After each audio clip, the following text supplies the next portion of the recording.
Thank you, Father Christian. A 1961 graduate of Fordham University, our lecturer this evening studied ancient history and philosophy at Merton College, Oxford, as a Rhodes Scholar from 1961 to 1964, then entered the Society of Jesus. After theological studies in Frankfurt, Germany, and ordination to the priesthood in 1970, he returned to Oxford to complete a doctorate in philosophy from 1972 until 1978. He then taught historical theology for 18 years at the Weston Jesuit School of Theology in Cambridge, Massachusetts, before moving to Notre Dame in 1996, where he is now the Catherine F. Huisking Professor of Theology. In addition to authoring several books and articles, he is a translator of collections of Byzantine homilies on the Dormition of Mary and the Transfiguration of the Lord, published by St. Vladimir's. Our speaker is the Executive Secretary of the Catholic Orthodox Consultation for North America. In 2012, he was awarded the Ratzinger Prize in Theology by Pope Benedict XVI. He is the first Jesuit and the first American to receive this award. That we may now hear about the ecumenical progress and cherished hopes of the Catholic Orthodox Consultation of North America and the place of the Eastern Catholic Churches, it is my privilege to ask that you join me in welcoming this year's esteemed lecturer, Father Brian Daley.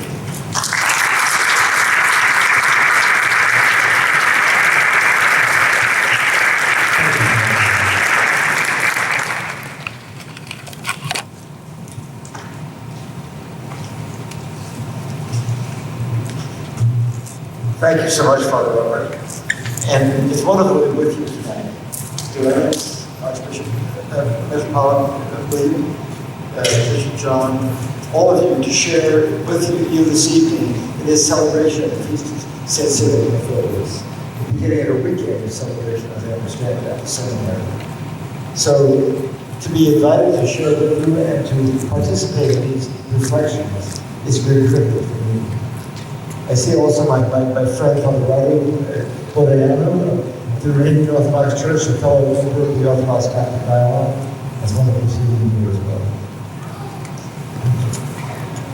Tonight I've been asked to say a little bit about the relationship of the Eastern Catholic Churches and the unity of Orthodox and Catholic Christians in the recent years in the Catholic understanding of things. A few years ago, in 2014, we celebrated the 50th anniversary of the Second Vatican Council's decree on the Eastern Catholic Churches, entitled, as you know, Orientalium Ecclesiarum. As you know, the subject itself is not uncontroversial. These churches, your churches, have often been throughout their history what Simeon in the Gospel of Luke calls Jesus himself, signs and contradictions. Mistrusted, often vilified by their Orthodox counterparts as willing tools in the Western Church's spiritual imperialism, treated as poor, unenlightened stepchildren by many of their Latin Catholic patrons. The Eastern Catholic Churches in India, the Middle East, and Eastern Europe often disparagingly referred to on both sides as Uniates, and been regarded by many as the proof of failed past attempts to restore church unity through separate deals between Rome and local Orthodox hierarchies, rather than through wider, genuinely ecumenical dialogue and mutual reconciliation. As recently as 25 years ago, at the height of the tensions in Eastern Europe that followed the breakup of the Soviet Empire, the International Orthodox Catholic Commission, and reflecting briefly on the situation of these churches at Freising near Munich in the summer of 1990, and more at length at Balaman in Lebanon in June of 1993, officially stated that the Catholic Church has now, I quote, disowned Uniatism as a method in the search for unity, because it is opposed to the common tradition of our churches. Acknowledging the right of the historic Eastern Catholic Churches still to exist and to give continuing pastoral care to their own faithful, the Balaman statement, without ever defining what it understood Uniatism to mean, nevertheless insisted that restoring communion in this way as he said, can no longer be accepted as a method to be followed or as a model of the unity our churches are seeking.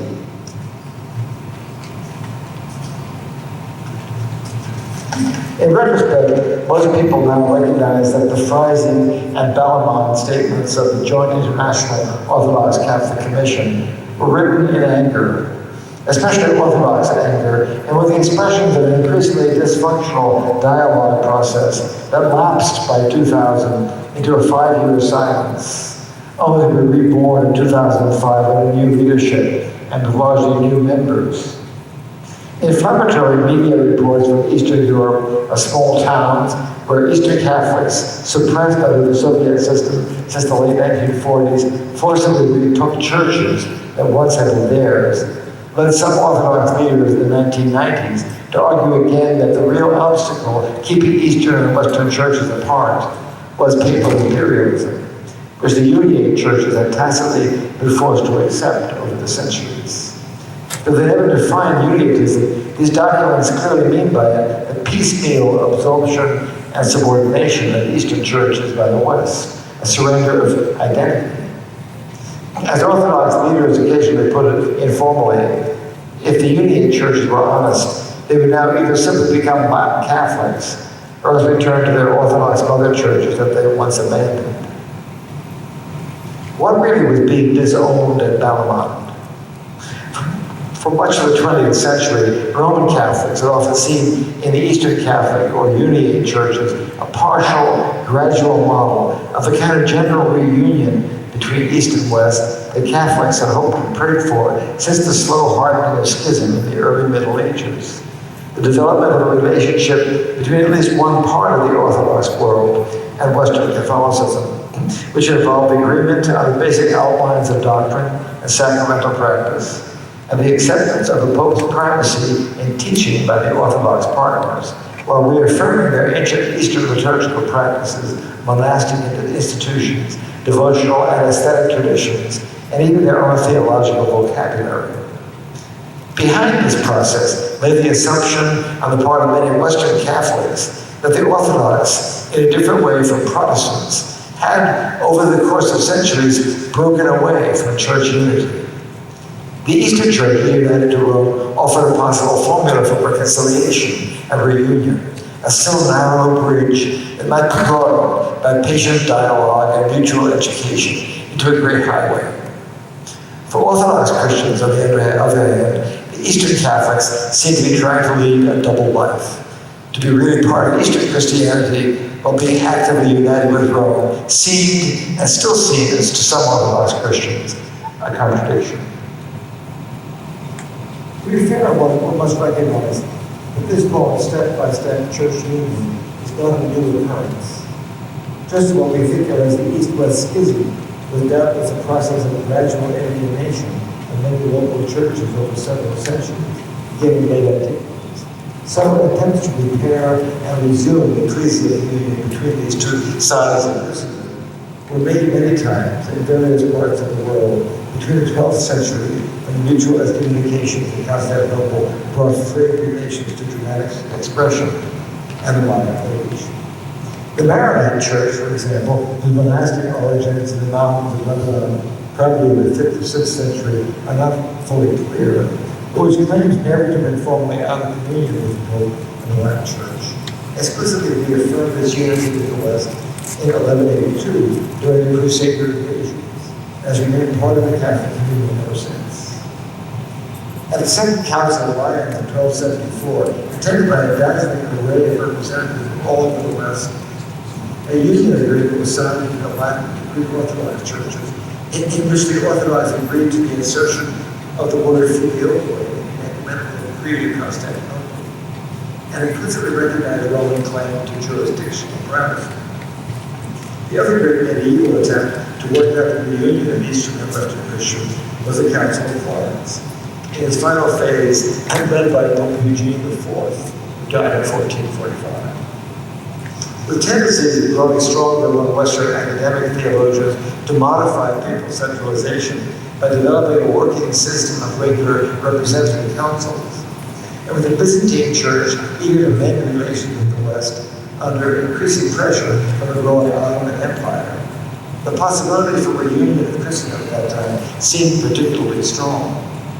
Although attendance by representatives of the Eastern Church was not numerous, separate theological detailed covenants of union were signed between the Western Church and the Greek Orthodox Church in 1439, the Armenian Apostolic Church, the Coptic and Ethiopian Orthodox Churches, the Macedonian or Melkite Syrian Orthodox Church, and the East Syrian or Chaldean Church was today Northern Iran. While the existing unity of the Latin and Maronite churches was reaffirmed. But aside from small communities of reconciled Eastern Christians that were thus generated in these areas, most of Florence's agreements were non-starters. Greek monastic communities and the outspoken Bishop Mark of Ephesus, who attended the council himself, refused to accept the agreements in writing, and as a result, the patriarchal church of Constantinople rejected them. 10 years later, the Greek capital fell to the Turks, and all such questions of wider religion became moot. In 1553, a number of East Syrian bishops elected Yochanan Solaka as patriarch, and took the name Shimon VIII. He traveled to Rome to receive episcopal ordination from the Pope, and thus again reestablished the communion of his church, the East Syrian Church, in a area sometimes called the Chaldean Church, with the Latin. Meanwhile, many members of the hierarchy of the West Syrian and Melkite Church, which continued to accept the Constantinople decrees and to use an Arabic to Byzantine form of liturgy, were between the 12th and 18th centuries, also in committed communion with bishops of Rome, and solidly affirmed their union permanently with the Western Church in 1739. Perhaps the best known to us to you here at the Eastern Catholic Church, Catholic by doctrinal and canonical unity of the Pope and the Western Church, but Eastern liturgy, theology, and spirituality. Talking business. Eastern in liturgy, theology, and spirituality are those from Western Slavic lands. The Ukrainian Catholic Church, formed after careful negotiation between the Orthodox Metropolitans of Kiev, Mikhail Rohosa, and many bishops of what was then Kievan Rus, and the Latin Church authorities at the Synod of West in 1596. And the Slovak or Ruthenian Church from the Western or Austro-Hungarian side of the Carpathian Mountains, united with Rome at the Synod of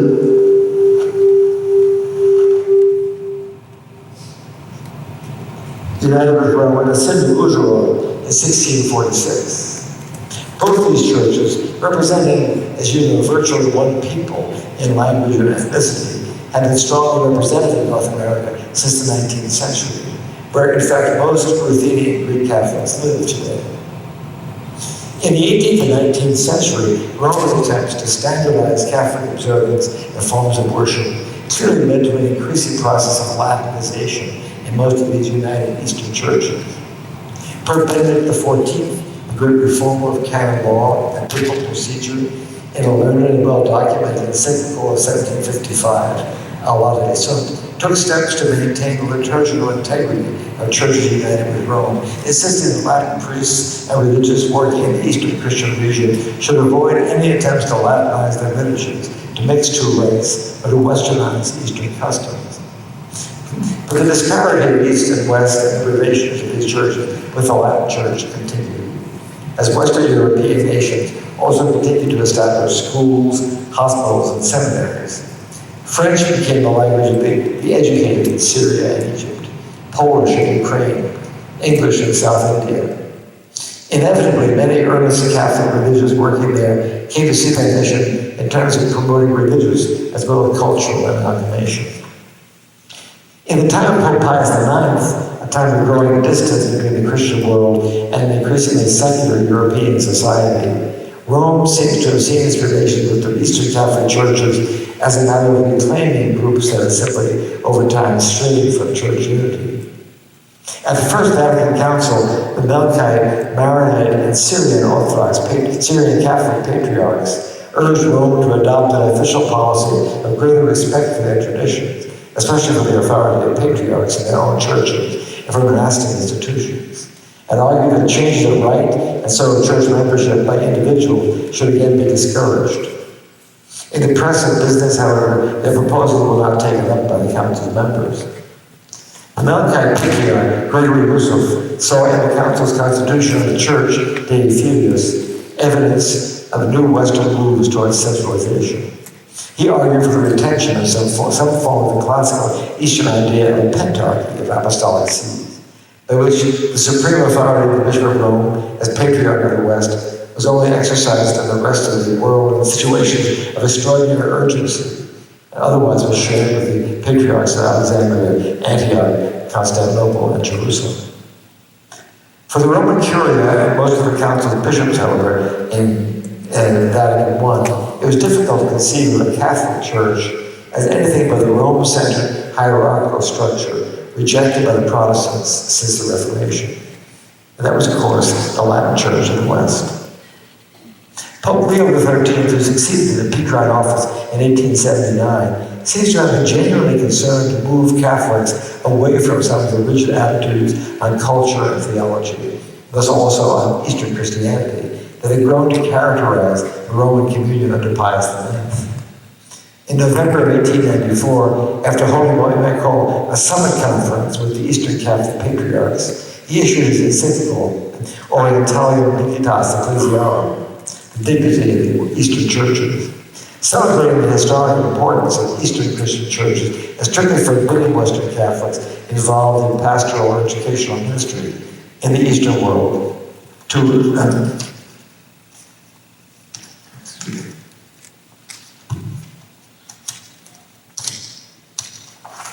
encourage local people to become Latin Catholics. Yet despite what we might call the best ecumenical intentions, Leo's fulsome rhetoric in a letter still reveals the counter-Reformation assumption that the Latin Church, under the Roman bishop, is the Catholic Church in its supreme fullness. The Western Church's grasp of the deeper ecclesial reality of Eastern Christianity continued. Pope Benedict XV set up a special congregation for Eastern churches in 1917, and in the same year founded the influential Pontifical Oriental Institute in Rome for the academic study of Eastern Church liturgy, theology, and history. Despite his overall resistance to ecumenical dialogue, his successor, Pius XI, made efforts to strengthen ties between Western and Eastern Catholic churches, and promoted Catholic outreach towards the Orthodox in his letter Rerum Orientalium of 1929. Catholic theologians cautiously but increasingly wrote about ecumenical issues and gradually became involved in ecumenical dialogue in the 1930s and 40s. In 1949, they were finally given the green light under Pope Pius XII to do this officially. It was no surprise then that when a new pope, St. John XXIII, who had worked as a papal envoy in Eastern Europe and Turkey for 20 years, announced he planned to call together an ecumenical council in January 1960, both the relationship of Catholics to other Christians and other believers, and the place of the Eastern churches within that worldwide Catholic body were placed high on his proposed agenda. The question was how the assembled bishops, most of them Latin-ranked diocesan prelates, would approach such questions. So a few words about Vatican II. In the 2.5 years before the council met, suggestions were solicited from around the world, and preparatory commissions were hard at work in Rome, drafting documents that the bishops and the council might discuss. And membership in these commissions was understandably dominated by the Roman Curia and by theologians in Roman universities. And the theological perspective of most of them, particularly on questions of church structure and liturgy, was clearly that of the standard textbook scholasticism. By the spring of 1962, two partial drafts, or schemata as they're called, had been prepared on relation with the Orthodox, which the Central Theological Commission planned to integrate into a larger decree on church unity. One on the possibility of sacramental sharing, communicatio sacris, as it is called, another on the Western Church's hope of the reconciliation of Eastern dissidents. Just before the beginning of the Council, in October of 1962, a special commission under the chairmanship of Cardinal Amleto Cipriani was formed to prepare a possible separate document on the Eastern Catholic churches that would deal with these and other concerns.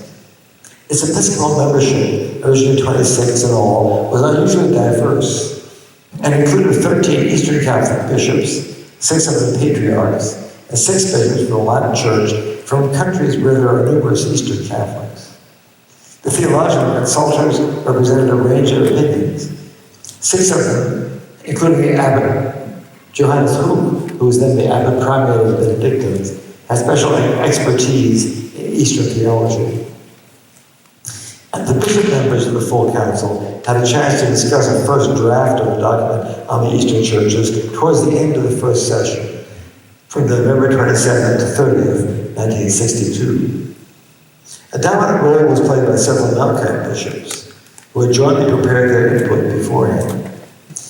Addressing the general body of the council in French, as they always chose to do, rather than required Latin, the 84-year-old Melkite patriarch of Antioch, Maximus IV Said, who is in many ways one of the most influential voices at Vatican II, pointed out on the first day of discussion that the draft needed to show more awareness that the Eastern Catholic churches are precisely that, are churches in themselves, many of them of very ancient origin, and not simply branches of a worldwide corporation with its home office in Rome. Speaking of Eastern Christianity as a single phenomenon, Patriarch Maximus insisted, this church owes to the See of Rome neither its origin, nor its rights, nor its organization, nor anything but basically concretely what it is. To put it briefly, nothing gave birth to its faith except the apostles. No one except the fathers established it in its whole patrimony of prayer, organization, and activity. Could one say that Saints Basil, Gregory, Cyril, Chrysostom, and the rest were only second-rank Catholics because they were not Roman in all they received and all they left behind them?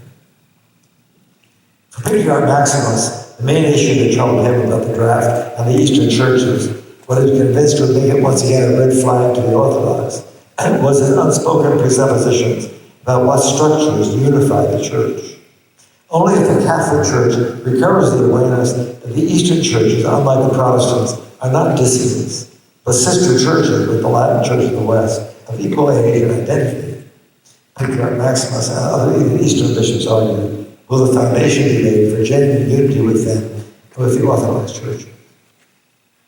The contribution by theologians to that first discussion of the draft and the Eastern churches seems to have had an effect in broad terms on the council's deliberation, but it had less on the development of the draft itself. Particularly contentious with the use of the term particular churches rather than rites, which some still favored. Also the requirement that individual faithful should remain in their own church of origin, and the question of how much to re-emphasize the rights of the Eastern Catholic patriarchates, and the possibility of sacramental sharing with the Orthodox. Led by Cardinal Cipriani, a majority of the commission, episcopal members, clung to the judicial Roman ecclesiology of centralization. After further revision and abbreviation of the commission during 1963, a final text was sent to the full membership of the council for study in April of 1964, and was discussed at the third session of the council on October 15th and 19th and 20th of that same year. Most Latin bishops seem to have been somewhat hesitant to comment negatively on it, not wanting to appear unsympathetic to churches about which they knew little. Maronite Bishop Michel Dumit of Salva in Lebanon, and the Coptic Catholic patriarch Stephen Siderus spoke critically of the Latin-style formalism of the decree, and suggested abandoning the idea of a decree on the Eastern Catholic churches altogether. The Melkite bishops, also largely unhappy with the draft, argued that it would still be worthwhile for the council to say something. Again, Patriarch Maximus spoke with quiet but with commanding authority, pointing out that the draft in its prologue seemed to contrast the Catholic Church with the very Eastern Church that was praising, and suggest that the whole Church, led by the successor of Peter, is simply the Latin communion. He concluded eloquently, we must not close the circuit of Catholicism on a dynamic, triumphant Latinity on the one side, and on a fraction, more or less weak, of the Eastern world, assimilated and absorbed on the other. Let us imagine it as a large, beautiful, and noble building. Let us build it large enough, not just for us humble people in our communities, are blessed to be communion with Rome. But so that all of the original churches will be able to see themselves there, when it is in fact as large as it needs to be in the realization of love, as large as the universe. After 3 days of debate and a chance for further small textual revisions, the decree on the Eastern churches, seen by most people as the best compromise text available at the time, was accepted by an almost unanimous vote of the Council on November 21st, 1964. What does it actually contain? Its intention, according to the opening paragraph, is to express the whole Church's esteem and special care for the Eastern churches united with Rome, by articulating some guiding principles for their self-government. It then attempts to define the different groups that together constitute the worldwide Catholic body. It says, the Holy Catholic Church, which is the mystical body of Christ, is made up of the faithful who are organically united in the Holy Spirit by the same faith, the same sacraments, and the same government, who coming together in various hierarchically linked groups thus form particular churches or rites. Between these churches there is such a wonderful communion, mirabilis communio in Latin, that this variety, so far from diminishing the Church's unity, rather serves to emphasize it. A conception of the Church is sketched out here, which appears in many of the Council's documents, and has become a common feature of ecumenical and ecclesiological reflection in the last several decades. The notion of a social and human and spiritual unity that is rooted in, even enhanced by, the diversity of the groups that make it up.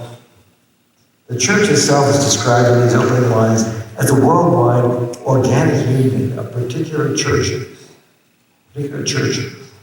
Christian communities unified internally when assumed by place or language or ethnic character and linked with one another by the Holy Spirit through sharing a common apostolic faith, welcoming each other as members of their sacraments, being recognized by common structures of government. The Church, in its more general sense, as used in the Catholic tradition, is not simply the general name for everyone who hears the gospel and believes it, as is often thought of in evangelical usage, but it's an organized body with a particular shape, a gathering of individual sacramental communities, each with its own character, but held together by faith and the life-giving symbols and rites that shape its social character, as well as by a complex system of authority that allows for variety and independent voices while maintaining order. It is, as some have said, a communion of communions, a church of churches.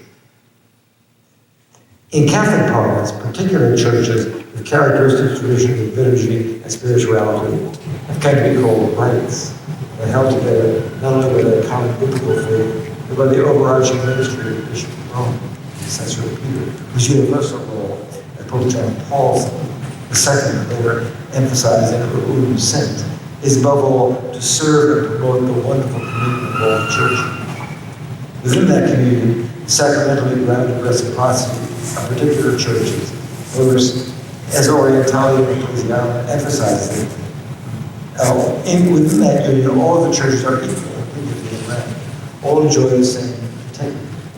They're not simply different local branches of the same centralized organization. They are churches in their own right. Churches that find the fullness of their own identity in their unity with each other. Communion with other Catholic churches enables each of them to be fully what it is. Because of this primary particularity in the life of the church, the decree urges each particular church to organize its own parishes and hierarchy. Bishops of these churches should meet regularly in provincial and national synods, should enact local regulations, take charge of the formation of their own clergy. Similar to what Pope Francis is attempting to get the church to do today, with support of minority. The old Catholic principle of church membership, canonically enforced since the time of Benedict XIV, is here reaffirmed. Every believer, including those who come to full Catholic communion as adults, should remain in the particular church or rite in which he or she first became part of the Catholic world. Even if one regularly participates because of geographical circumstances in the worship and cultural life of other Catholic communities, one remains canonically rooted in the church of one's origin. To change rites, to be transplanted to another particular Catholic church, requires the permission of higher church authorities, the Holy See, or someone delegated by him to supervise such changes. The second longer part of the decree is is focused on the practical implications of the understanding of the Church, as both universal and particular, special relevant reference to the Eastern Catholic Church and the preservation of the diverse heritage. Here, in Chapter 5, the document insists emphatically from liturgical, structural, and spiritual traditions of these particular communities are not simply there, but belong to the whole Catholic community.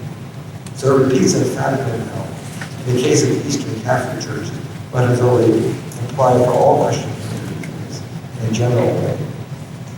The Council solemnly declares that the churches of the East, like those of the West, have the right and duty to govern themselves according to their own special disciplines. For these are guaranteed by ancient tradition, and seem to be better suited to the customs of the faithful, and better fitted to bring about the good of their soul. This is then applied to various facets of everyday Christian life.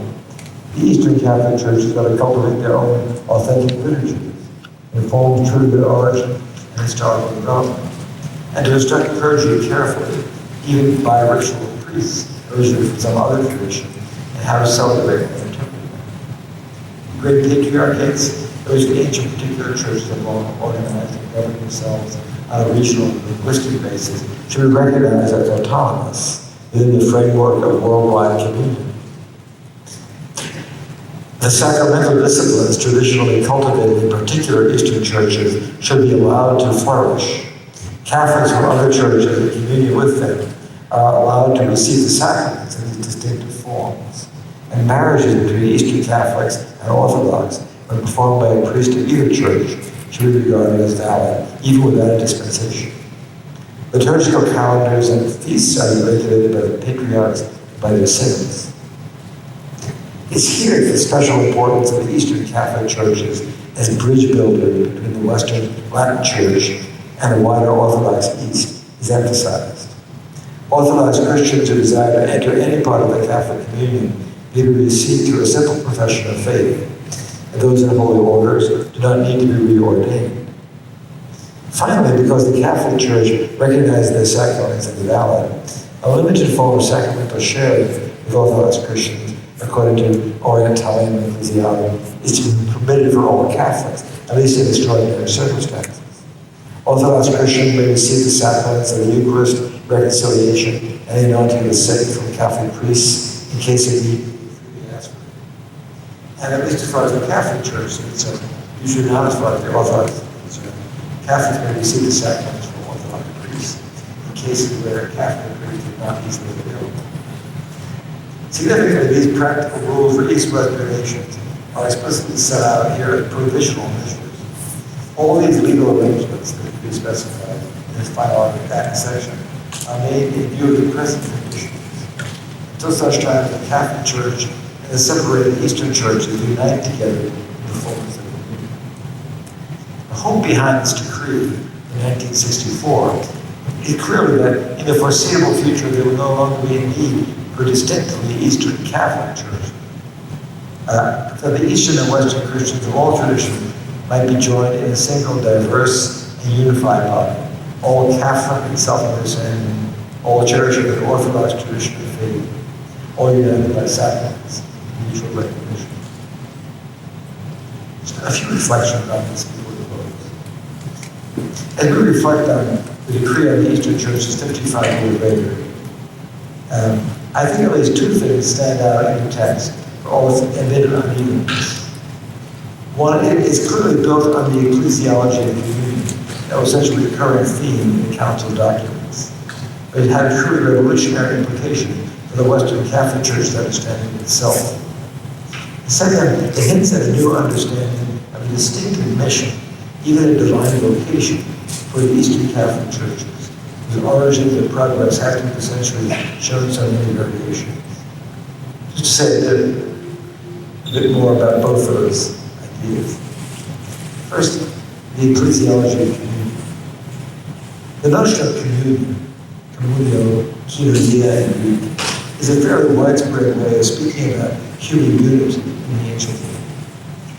The second idea seems to be that of a unity among individuals based on their sharing together in some common gift. A meal, for instance, or music, or dance, or if you're a Platonist, unity among individual faith that share universal identity and idea and participate. The term suggests that the unity felt is not simply convention, or something deliberately constructed by those who share it. Not simply functional or practical of the unity of the business corporation, but is rather based on the discovery of some prior universal reality, some defining common good that binds together otherwise disparate people. In the early church, the community often referred to itself as being entering into maintaining communion. Here, the common blessings that bound Christians together, whether the apostolic faith they received, whatever their backgrounds, the gifts of the Holy Spirit, the sharing of material goods among all the community, and of course the Eucharist, which became the center of community prayer and life. As the first several centuries went on, the vision of the church offered in the early chapters of Acts became the model for how the community around the world were genuinely conceived.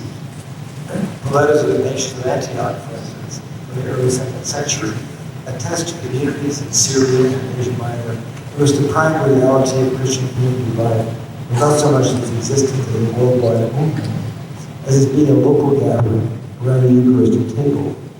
People hearing the word of Scripture and the Gospels, guided by a single supervisor or episkopos and a group of elders, presbyteroi, actually served in liturgy and also in their social needs by ministers, diaconoi, who may have included women as well in some places.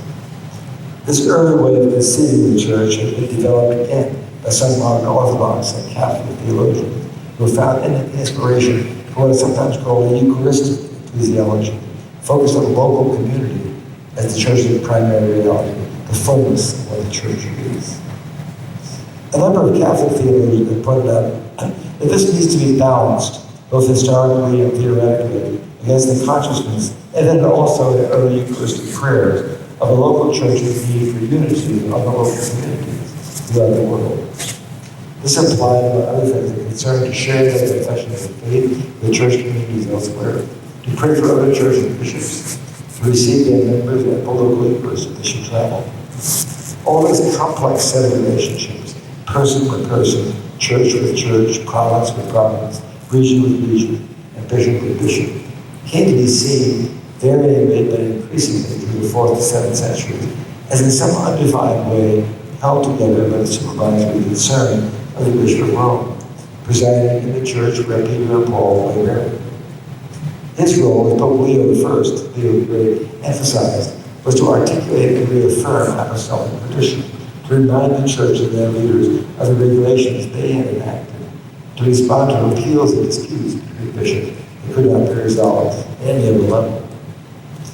This understanding of the church, founded and ruled by Christ, as first of all a differentiated, unified sacramental communion of individuals, of local communities and regional bodies, appears in a number of places in the documents of the Second Vatican Council. So the Constitution of the Church, Lumen Gentium, emphasizes the worldwide reality of the Church precisely as a self-conscious unity of diverse people.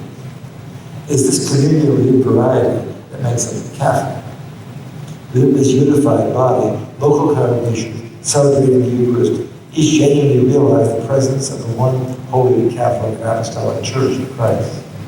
This is also the basis for the collegial character and structure of the order of bishops, by virtue of which episcopal synods make decisions for the order and well-being of a province, a region, or the whole Christian body. And this collective responsibility for the universal church, vested in those who represent and guide as local embodiments, needs to be carried out precisely as a structured communion that by ancient tradition finds its center and focus, its personal guarantee of unity in the ministry of the Roman bishop, in communion with the Pope, as we say at least in short. The Pope's role is not necessarily to control life in the scattered communities. The legislate for local churches to appoint their bishops, lay down the law. But it is, as Pope Leo I reminds us, many declares, to be the voice of the apostolic tradition, to be the conscience of the whole body. So Lumen Gentium, chapter 23, expresses this dialectic as interaction, collegiality, and people responsibility in this way. The Roman pontiff, as successor of Peter, is the perpetual and visible source and foundation of the unity both of bishops and the whole company of the faithful. Individual bishops are the visible source and foundation of unity in their own particular church, which are model of the universal church. It is in and from these the one and unique Catholic Church exists. And for that reason, each bishop represents his own church, whereas all of them together with the Pope represent the whole church in a bond of peace, bond of unity. In the context of the Second Vatican Council, then, it is significant that Orientalium Ecclesiarum speaks of the Eastern Catholic churches not as branches of the Roman firm, or variations on a Catholic theme, but as churches in community, as particular churches in themselves, celebrating the Eucharist of Jesus in their own languages and liturgical forms, but also as the one Catholic Church in a particular place and form, united to the other Catholic churches, and so united to the whole Catholic Church, as a reality that somehow overarches and precedes all its components. By the one faith, the mutual recognition, mutual prayer, and a common mission. They are all, along with the Latin Church that usually designated as Catholic, constitutive of the Catholic reality. The Church of Christ throughout the world cannot live in all its richness without that. A second point, briefly to reflect on. In the context of the ecclesiology of communion, it seems important to look again at the statement of the Palamon Declaration of 1997, that unionism as a way of working towards unity has now been disowned because it is opposed to the common tradition of our churches. If by unionism one understands the co-opting of Eastern local church and individual Christian to become Roman Catholics in Eastern disguise, pretending to maintain at least something of their Orthodox Christianity, liturgy, language, and spirituality, or they subordinate themselves to a centralized Western church and accept the control of the Roman Curia, then surely Palamon does represent the desire and the official theological position of both Orthodox and Catholic churches today. But if one takes unionism more broadly and more deeply, more in the spirit of the Second Vatican Council, as decrees of the Church and ecumenism and the Eastern Catholic churches, and an inchoate or beginning form of ecclesial community, then Palamon is at least misleading, if not totally wrong. We do not use the U word today very often, perhaps, but what we seek. But what we seek on both sides of the East-West conversation, Orthodox Catholic and all the other variations, is communion. Union in faith and practice, mutual acceptance and recognition by churches that are genuinely sisters in a single rich tradition. The union expressed most concretely and efficaciously in the Eucharist we share. Unionism, in that sense, a reaffirmed complex unity in the midst of a revered yet still effective variety, is at the origin of these earliest churches as Catholic realities, and indeed embodies the wider goal that all our churches strive for.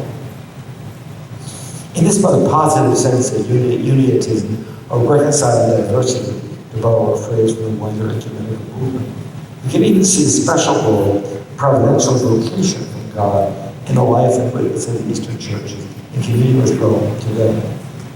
As we mentioned, Vatican II's decree on the Eastern Catholic churches ends by explicitly declaring that the measures laid down concerning them, concerning sacramental sharing of Orthodox Christians in the document, are only intended to be transitional ones, until such time as the Catholic Church and separated Eastern churches unite together in the fullness of communion.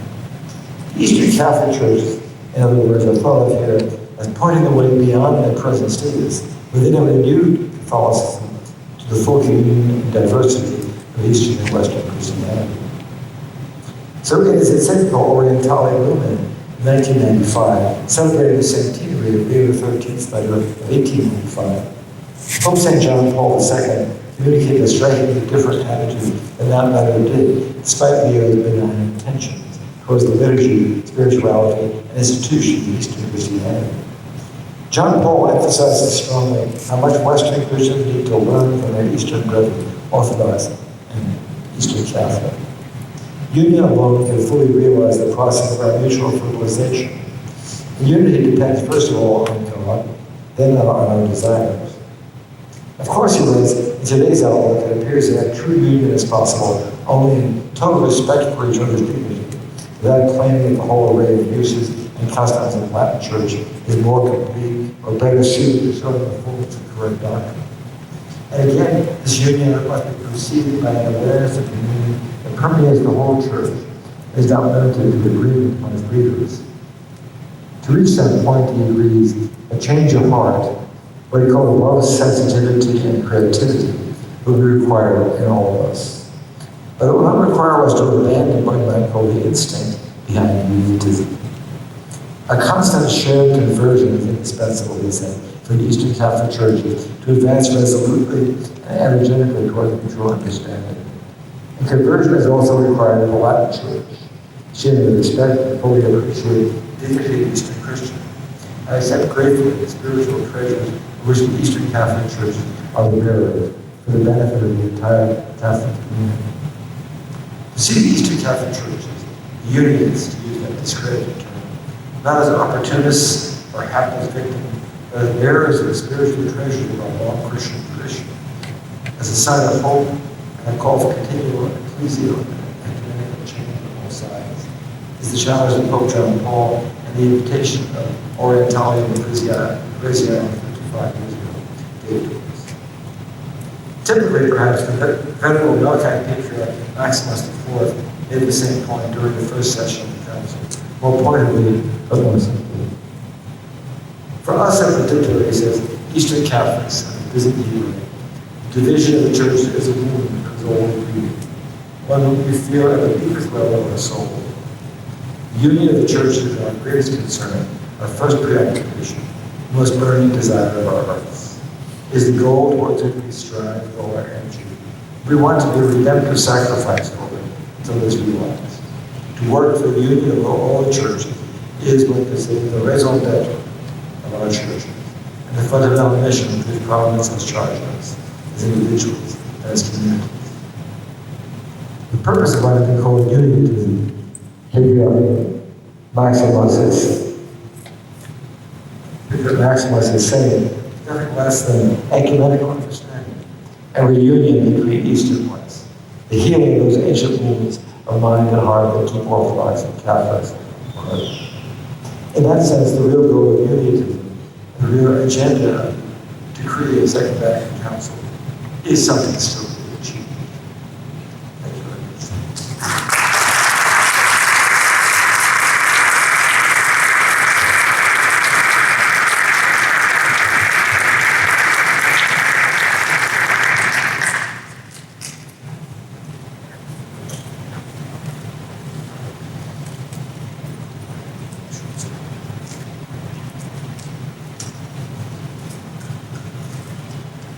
Thank you, Father Daley, for your most informative talk, for helping us understand our place in the worldwide organic unity of the particular churches, and how we can be part of healing that wound of division that is not what God is and not what we are to be. We also must express our gratitude to Father Andrew Deskovich and the staff of the Cathedral of St. John the Baptist for hosting this lecture. I'd also like to thank our seminary staff for their devotion throughout the year and those who have lent to the smooth running of our graduation. We'll now have some time for questions and answers. We're going to have Miron take up the microphone. If you do have a question for Father Daley, please signal and Miron will come to you with the microphone. This will be followed by a concluding hymn, and then a reception at which we encourage you to enjoy the light refreshments in the back of the hall. We'll take a moment, if you have not already done so, to consider the offerings of the Byzantine Seminary Press, and please don't forget our faculty achievement table. So if you're ready for another go, Father, please, we'll see if we have any questions for you from our audience.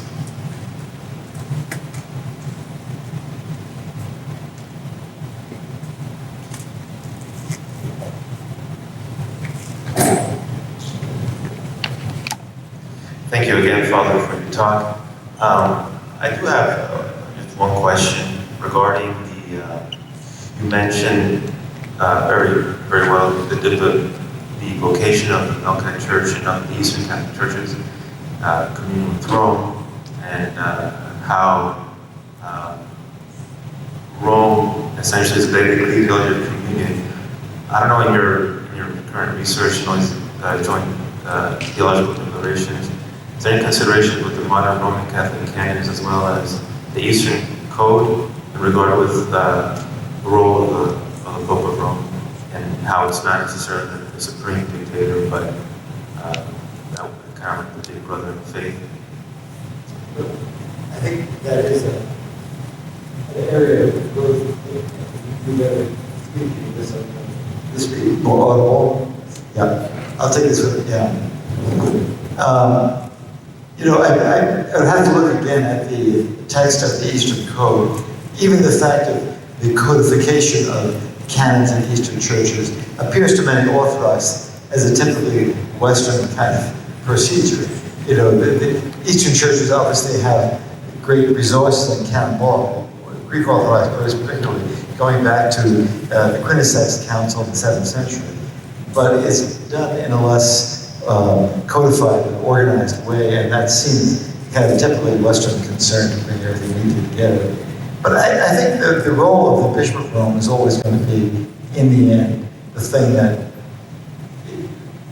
Orthodox and Catholic Christians of many different kinds of background are divided on.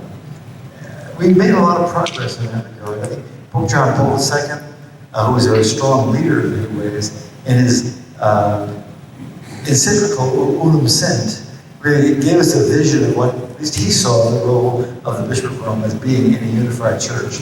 And for him, he presents the role of the Bishop of Rome essentially somebody who's there to promote the unity of the churches, to promote ecumenical communion, not by obliterating differences or the authenticity of local churches, but by reminding people of the tradition of faith and the apostolic traditions of liturgy and worship in a way that people could see their own faith mirrored. You know?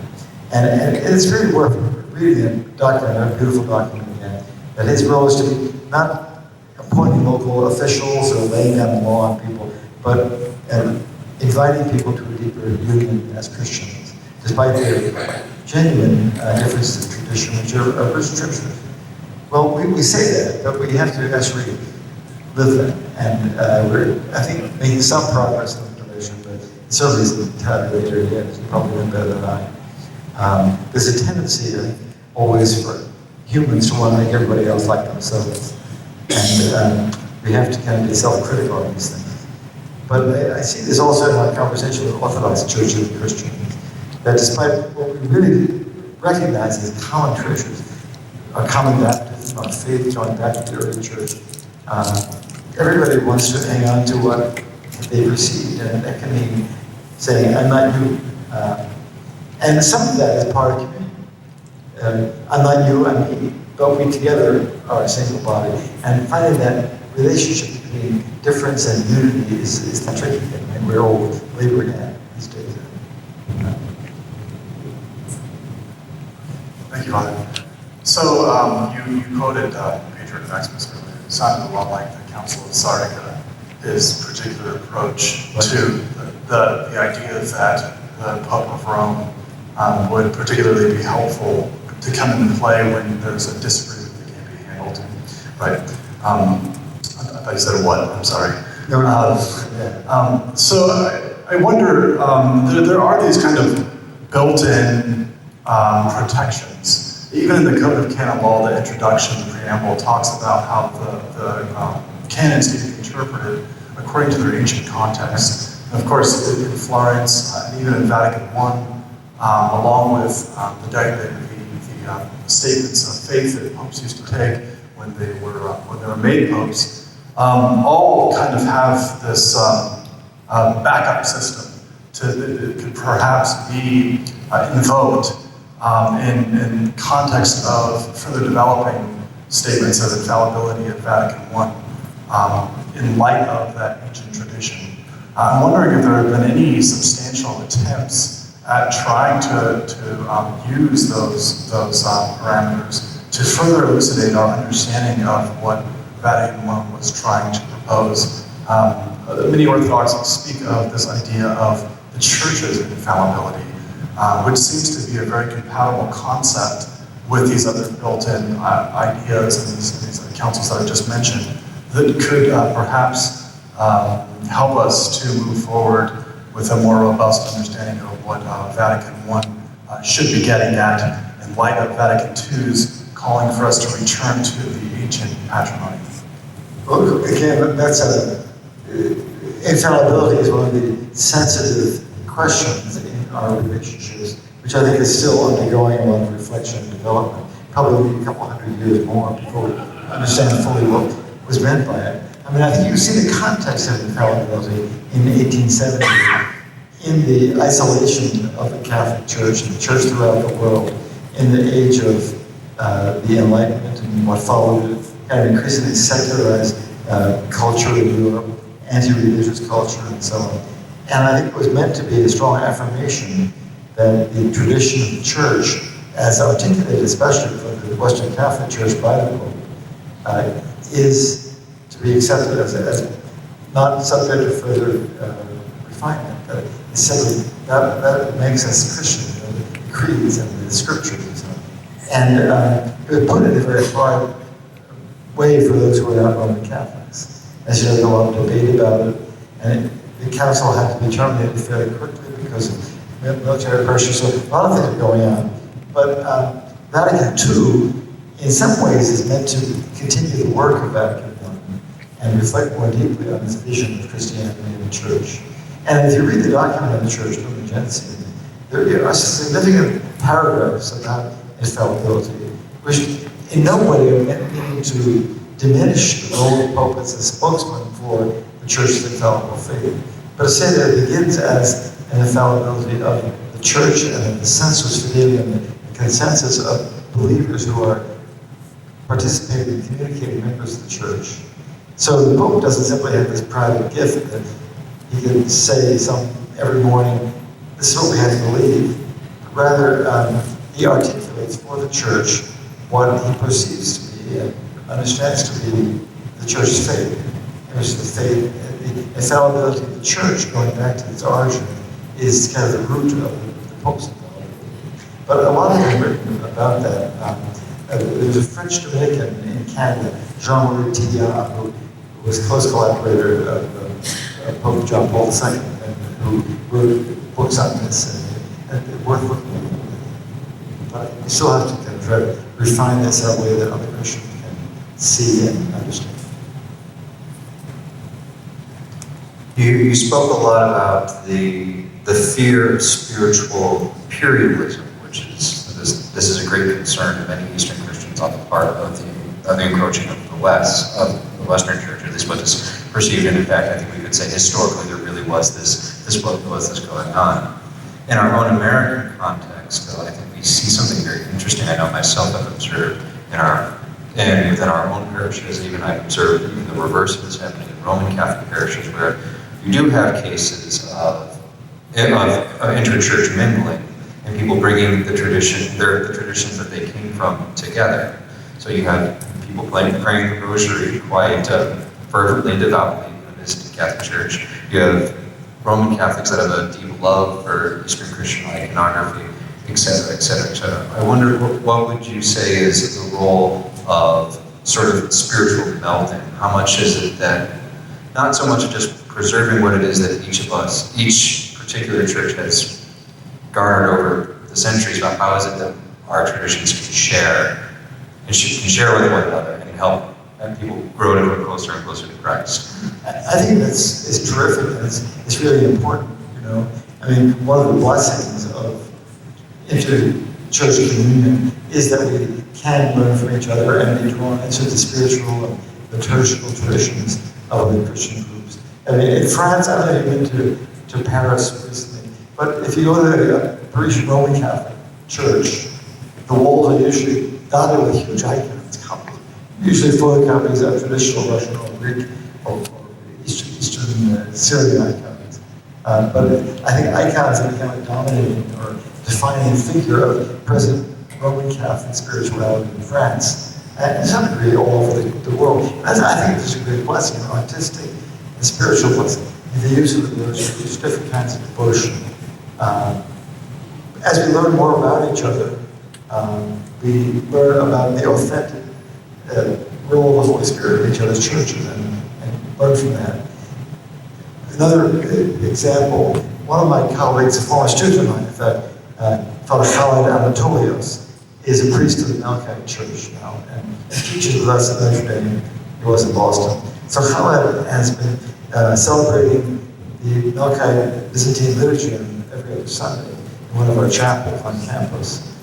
And it is crowded with students who are not normally from Byzantine tradition, but who find this a very important part of their coming to be Catholic Christians. Some of that is because they're not used to it, something new and exciting, and Kelly does very well.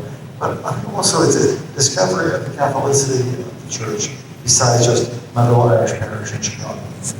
And see the universality of the church in many different languages, and that we are all, in a sense, following the same Lord in different ways. It's just so important for us. So that's one of the positive aspects of the modern communication universality that we have. Maybe negative ones, but it's positive. You had mentioned some of the documents encourage people to stay in their faith or right and working. In your opinion, what would be some valid reasons to actually switch ways?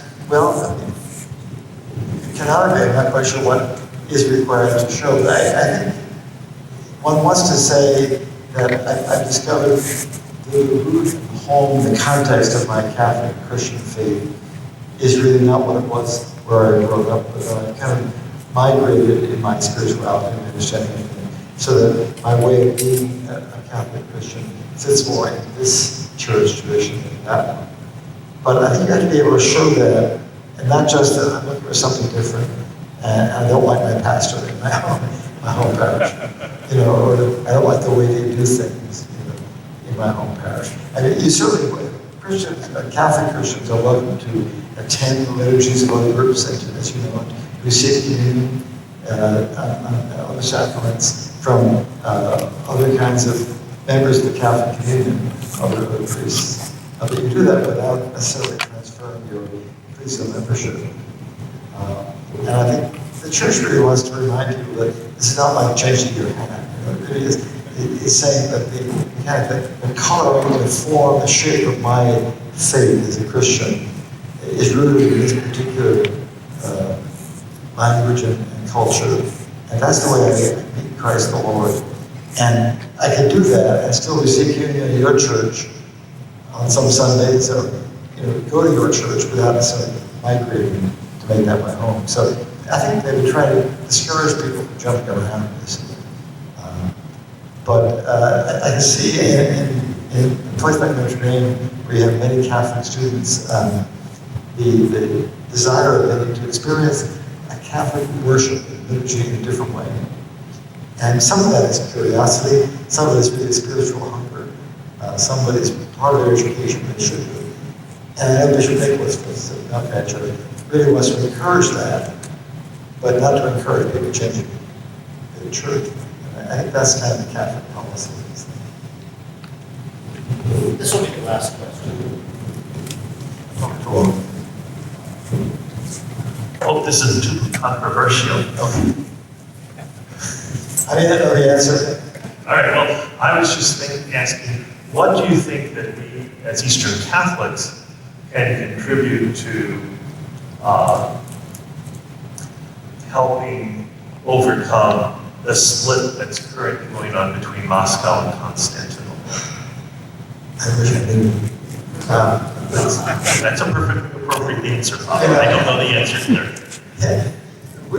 One of the members of our Orthodox-Catholic dialogue, Father Jim Dudko, who was a priest of the Carpatho-Russian Orthodox Church in the Communion of Constantinople, is also very much aware of what's going on in the press. So he sends us reprints from the press almost every day on the Ukrainian situation. So I've been reading this narrative over the past several months in a way that's both enlightening and depressing, I have to say, because it seems that both sides are so wedded to their own way of doing things that they simply talking past each other. And a lot of this is politically rooted to, in Ukrainian politics and President Poroshenko's policies a few months ago until he was not reelected.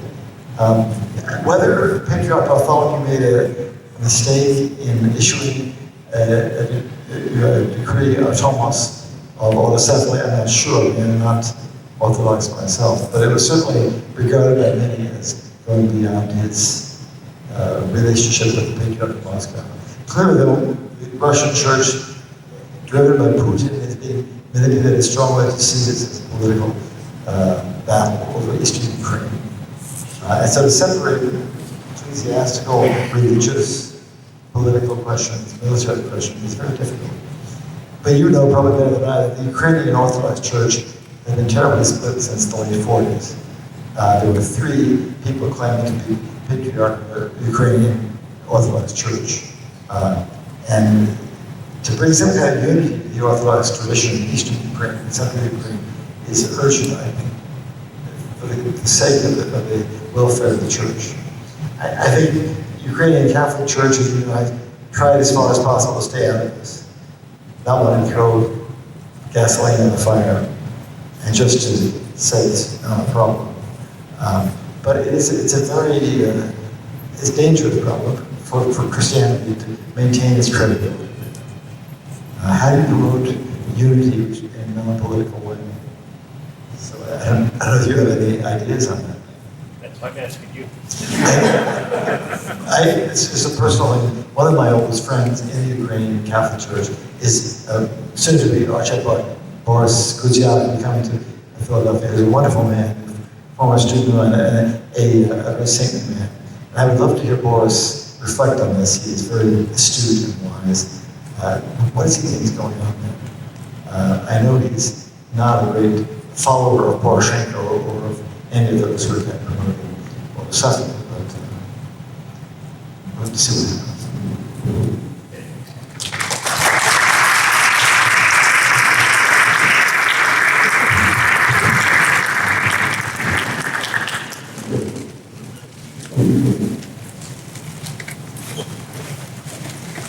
You'd all please stand and join us in singing the closing hymn found on the orange paper.